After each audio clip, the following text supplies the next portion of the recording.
hoje aí, tá bom?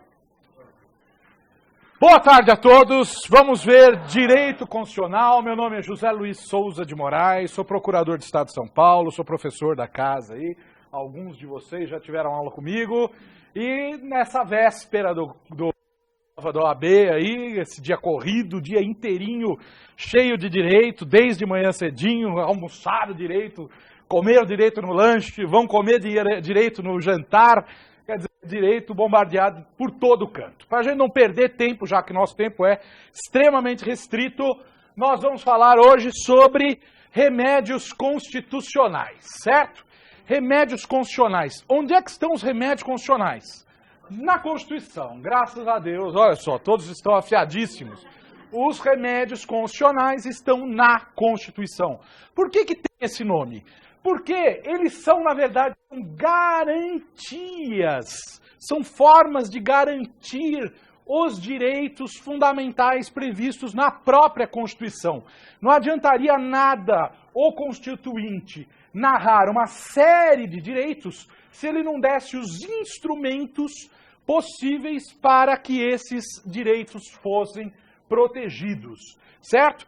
Tema excelente para cair em prova da OAB, certo? Um tema muito importante, como nós vamos ver aqui, obviamente, rapidamente, a tutela dos direitos constitucionais das liberdades. Por quê? São daqueles direitos fundamentais previstos na Constituição Federal.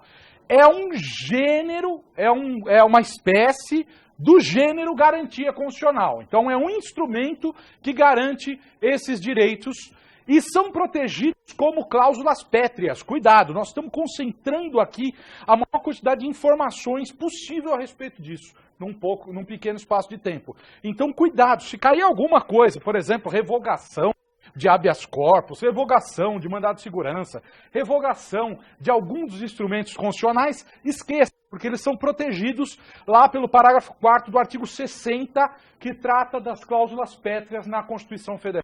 Certo? Todos os direitos fundamentais são protegidos como cláusulas pétreas na Constituição Federal. Todos, inclusive os remédios constitucionais. E são tidos como ações de natureza constitucional. Tá certo? Quais são esses remédios constitucionais?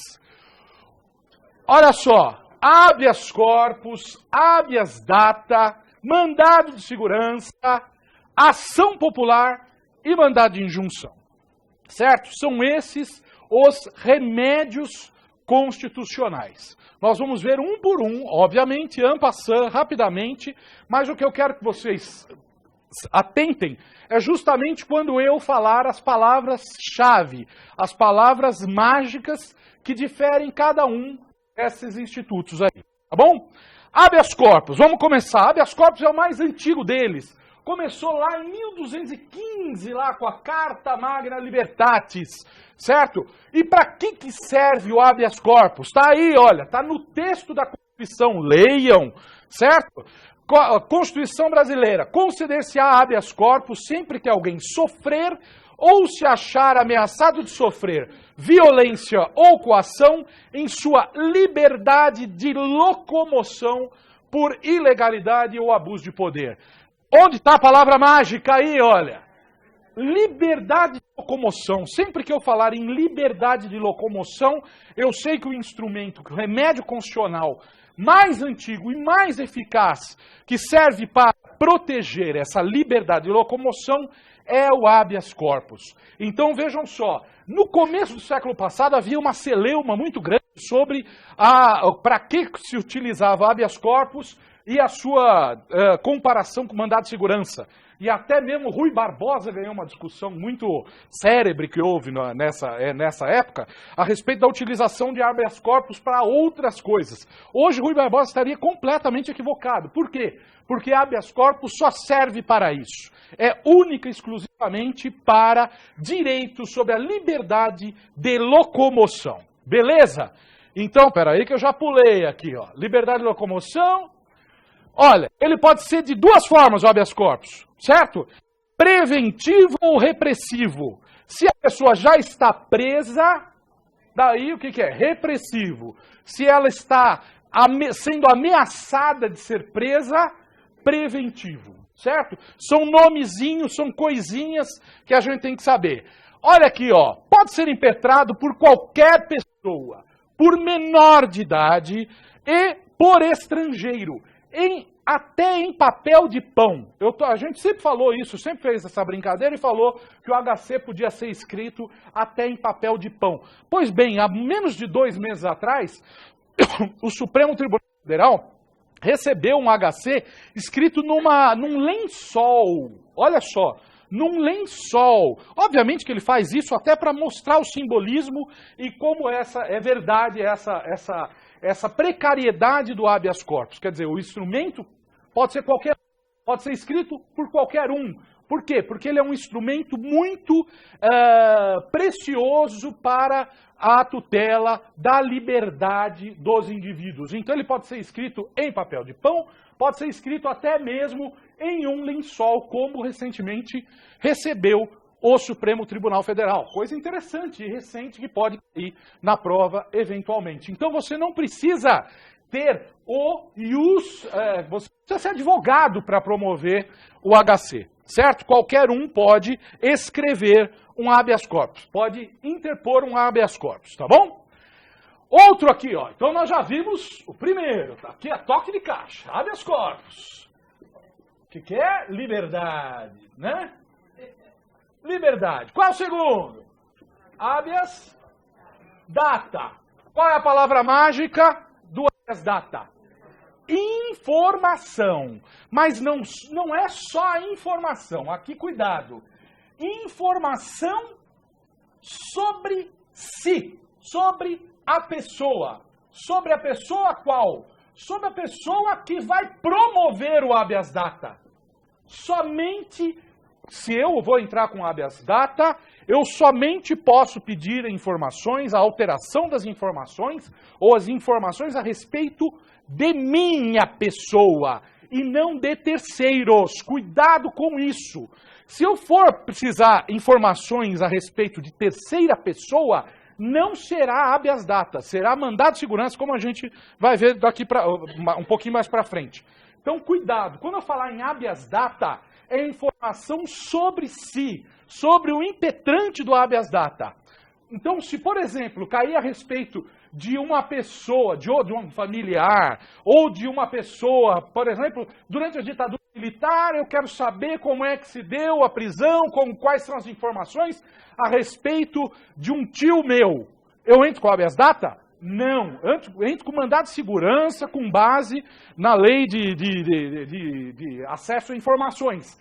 Mas não é habeas data. Habeas data é sempre informações sobre mim, somente sobre mim. Coloquem isso, estou repetindo sim, para ficar na cabeça de vocês e não sair jamais, tá bom? Então, cuidado, habeas data, relativa à pessoa do impetrante, somente. Onde pode estar essas informações? Bancos de dados de entidades governamentais ou de caráter público. O que quer dizer isso? Precisa ser só órgão público? Não, Serasa. Serasa é uma empresa, Serasa é um órgão privado, mas tem informações públicas, tem informações que são abertas ao público. Por isso, sim, eu posso entrar com habeas data para obter informações, por exemplo, do SPC a respeito de quem? A meu respeito, não a respeito de terceiros, certo? Então eu posso sim ingressar com habeas data e pedir informações para um órgão privado, ou para Casas Bahia, por exemplo, certo? Casas Bahia tem um banco de dados infernalmente amplo aí a respeito de crédito de Deus e o mundo, e você pegar e ficar com o nome sujo, a pior coisa é você não conseguir crédito nas Casas Bahia mesmo, né? Porque daí dançou. Então, você pode ingressar com ação, habeas data, se essas informações forem abertas ao público, certo? Casas Bahia não foi um bom exemplo, porque não está aberto ao público. Então, ó, cuidado, é uma ação personalíssima. Somente aquele detentor das informações é que pode interpor o habeas data. Habeas data tem lei própria. Sim, tem essa lei 9.507 de 97. E ela faz o seguinte, é uma condição da ação, é uma condição para que eu entre com habeas data, que haja a recusa daquele contra quem eu impetro, o habeas data, uma recusa de acesso à informação, ou uma recusa à retificação, ou uma recusa a fazer a anotação. Se a pessoa não entrou, não recusou, eu não posso entrar com habeas data. O que quer dizer que antes eu tenho que fazer um pedido administrativamente. Eu tenho que pedir a informação. Eu não posso falar, eu vou entrar com habeas data porque eu sei que ele não vai querer me dar. Não posso fazer isso. Eu tenho que comprovar que ele não quis me dar as informações. Eu tenho que comprovar documentalmente a recusa às informações, certo? Então, eu acho que deve estar repetido, vamos lá. Vamos para o terceiro. Está muito rápido, gente? Obviamente que está, né? Mas vamos lá. O terceiro é o mais importante, sem dúvida nenhuma. MS, o famoso MS, mandado de segurança. E olha só, cada um desses tem uma coisinha em especial.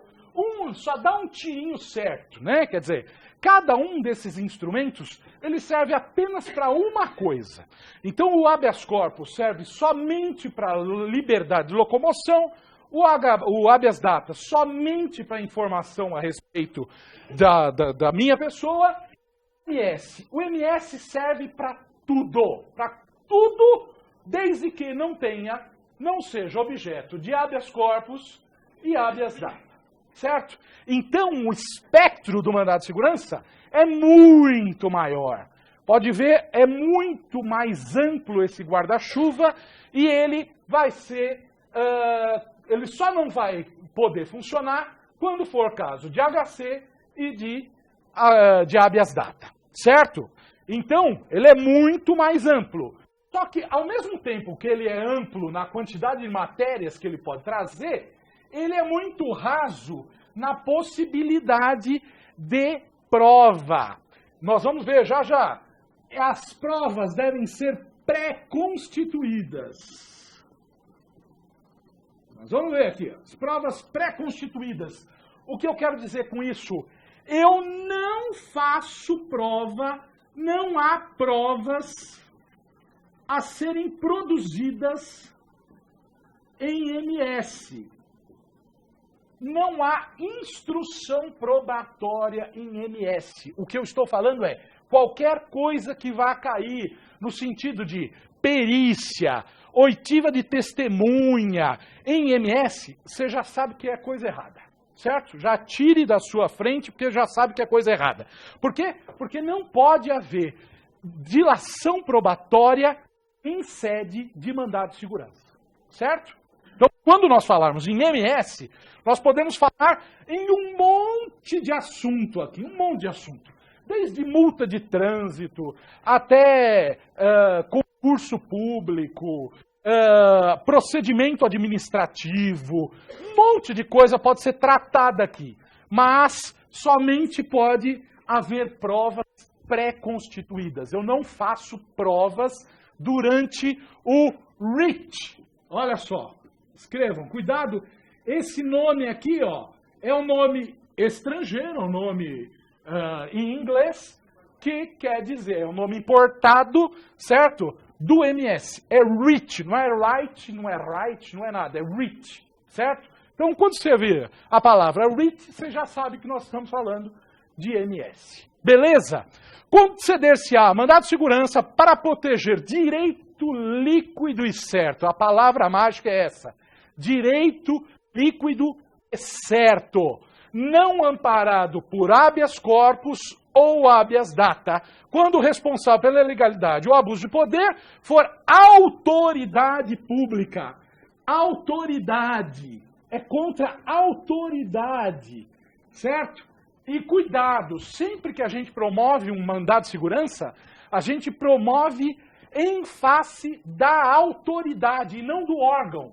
Eu vou Por exemplo, o diretor o presidente de um colégio recursal, por exemplo, é contra a pessoa da autoridade, o secretário de Segurança Pública, o secretário de Saúde, o ministro da Justiça, é sempre contra a autoridade que eu entro com mandado de segurança, certo? Então, cuidado, não é contra a União, não é contra o Estado, não é contra o órgão, e sim contra a autoridade. A pessoa da autoridade é que vai estar disposta na ação de mandado de segurança. Cuidado, a ação de mandado de segurança é sempre uma ação civil. É sempre uma ação civil e subsidiária. Por que ela é subsidiária? Porque ela só vai ter espaço se não for caso de HC e se não for caso de habeas data. Então vejam só, informação a respeito de terceira pessoa que esteja em poder de órgãos públicos. E eu preciso alterar as informações. Qual é a ação que eu vou entrar? Mandado de segurança e não habeas data. Habeas data só quando for da minha pessoa, certo? Então cuidado com isso. Já viram as diferenças. Então, não amparados por habeas data, habeas corpus, ação popular, entre aspas. Tá? Existe uma lei do mandado de segurança. Existe uma lei que prevê o rito do mandado de segurança. Essa lei, 12.016 de 2009. Não vão ler essa lei agora. Eu só separei 3 artigos dessa lei, tá? Equiparam-se as autoridades, partidos políticos, entidades autárquicas e outros no exercício da atribuição do poder público. Pode não ser propriamente dito uma autoridade pública, mas se for partido político, autarquias ou empresas públicas, vocês lembrem que se a pessoa está exercendo uma função pública, ele pode ser autoridade para fins de propositura de MS. Beleza? Aqui eu só separei também 2 peculiaridades dessa lei, que é o seguinte: você, em caso de urgência, é permitido, observados os requisitos legais, impetrar mandado de segurança por telegrama, radiograma, que eu não tenho nem ideia do que seja radiograma, fax também já está natimorto, né? Quer dizer, já está quase aí morrendo a figura do fax, ou por outro meio eletrônico de autenticidade comprovada. Se cair alguma coisa dessa, obviamente é algo diferenciado, vocês lembram que pode sim ser impetrado mandado de segurança por meio de fax ou por telegrama. E o artigo 23, ele traz uma coisa muito importante.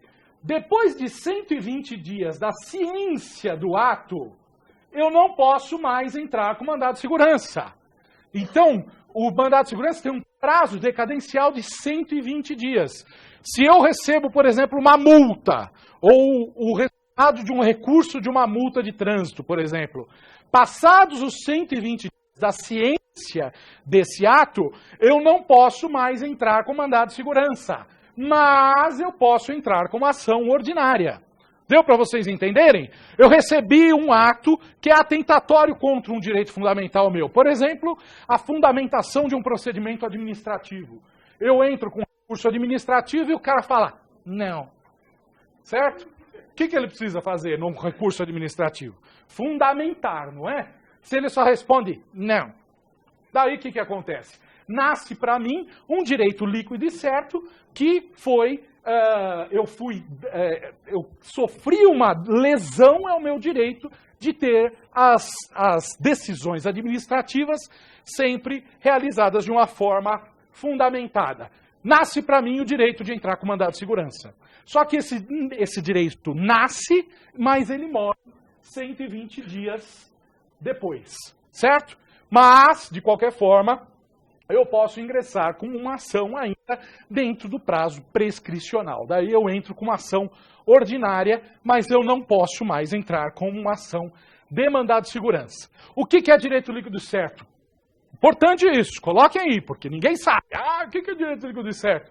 É aquele demonstrado de plano por prova documental. É aquela prova pré-constituída, como eu falei para vocês.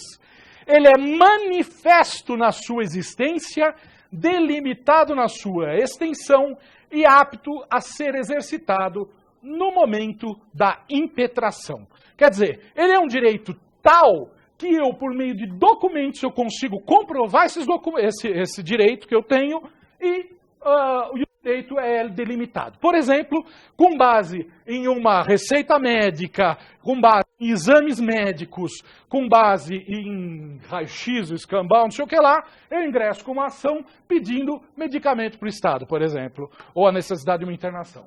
Certo? Por meio disso, eu comprovando a manifesta a existência do direito e a delimitação de sua extensão, e eu estou apto a exercer esse direito.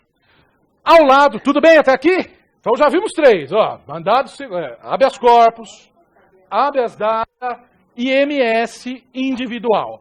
Cuidado, tem o MS individual e tem o MS que a gente chama de mandado de segurança coletivo. Cuidado com uma pegadinha. 2 pessoas podem entrar com mandado de segurança, certo? Eu, mais uma pessoa ou mais algumas pessoas. Isso é litisconsórcio. É possível litisconsórcio no mandado de segurança? Sim, é possível litisconsórcio no mandado de segurança. Isso é diferente do MS coletivo, certo? Porque o MS coletivo, quem vai entrar com o MS é um partido político ou uma organização sindical ou entidade de classe ou associação legalmente constituída e em funcionamento há pelo menos 1 ano. Isso é muito importante, gente. Aí os direitos são diferentes. Os direitos são coletivos ou individuais homogêneos. Qual é a diferença, professor?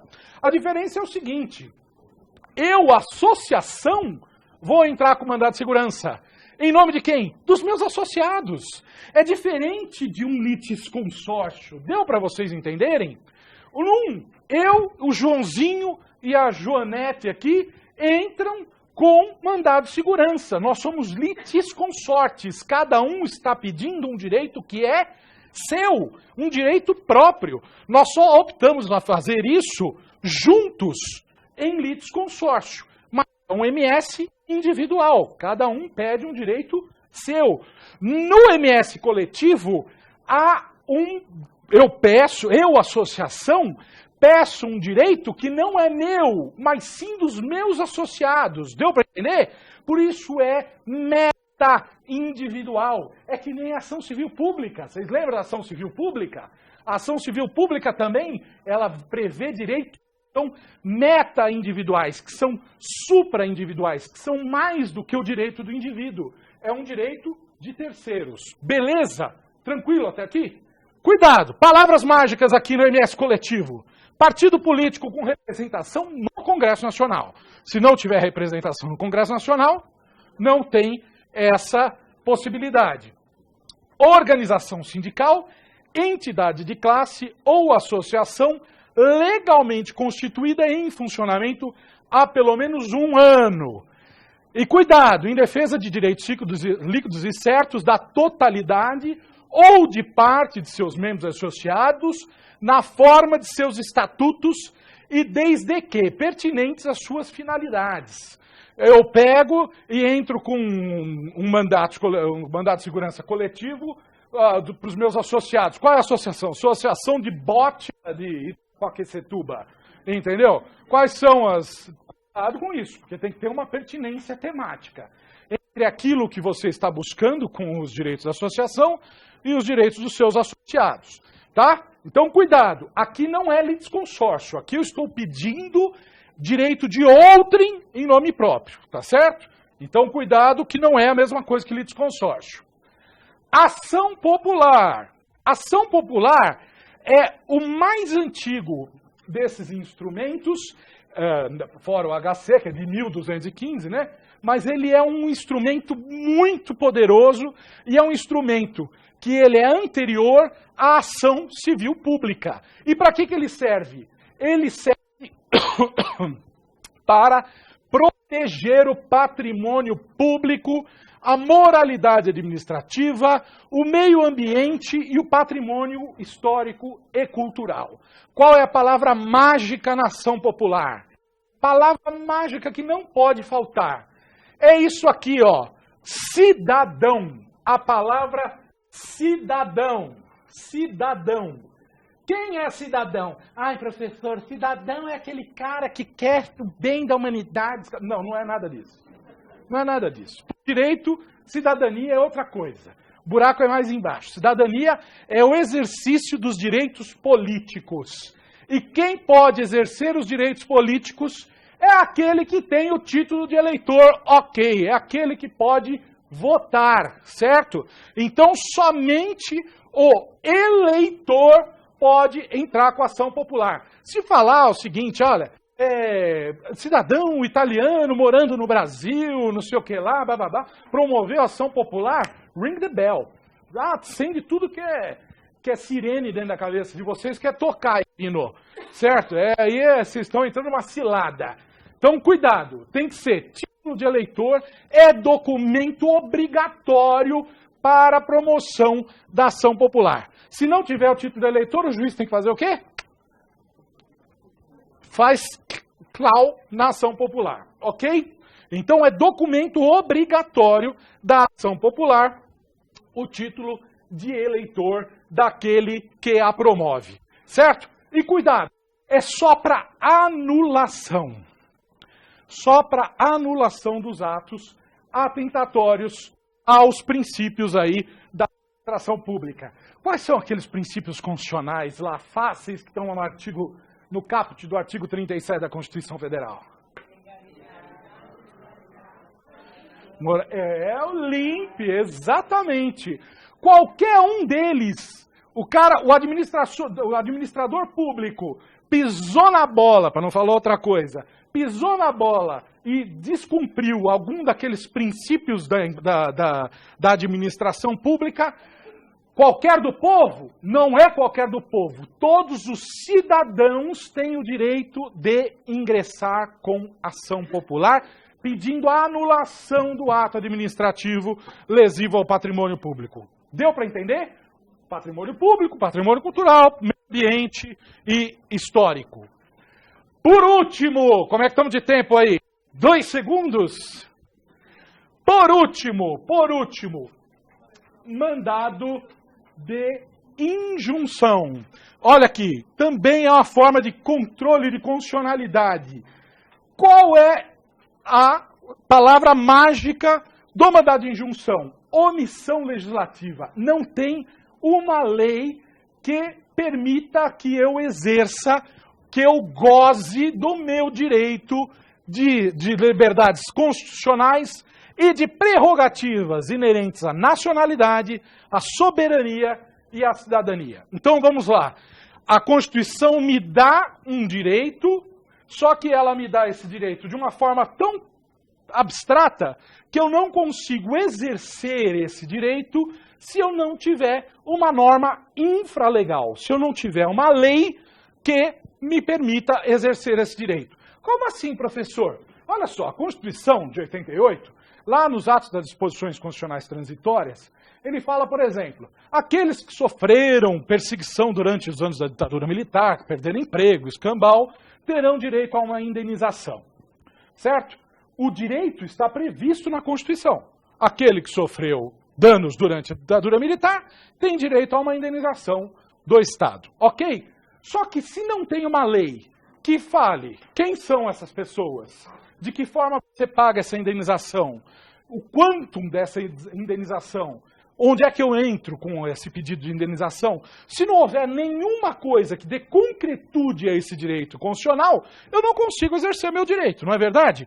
Por isso eu tenho como instrumento proibir essa omissão legislativa, o instrumento, o remédio do mandado de injunção. Mandado de injunção também pode ser individual ou coletivo.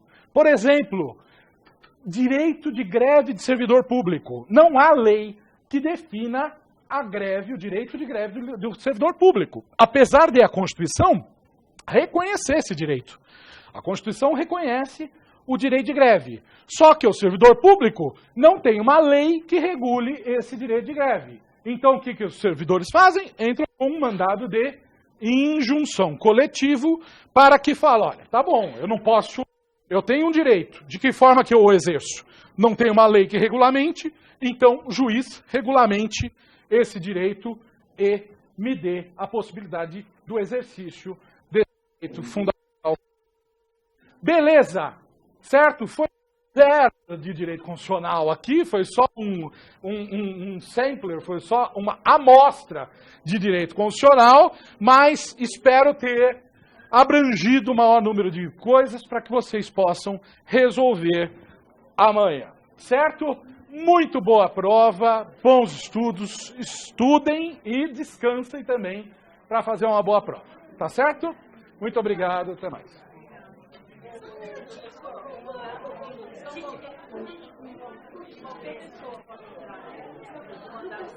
Pode. Ah, tá bom.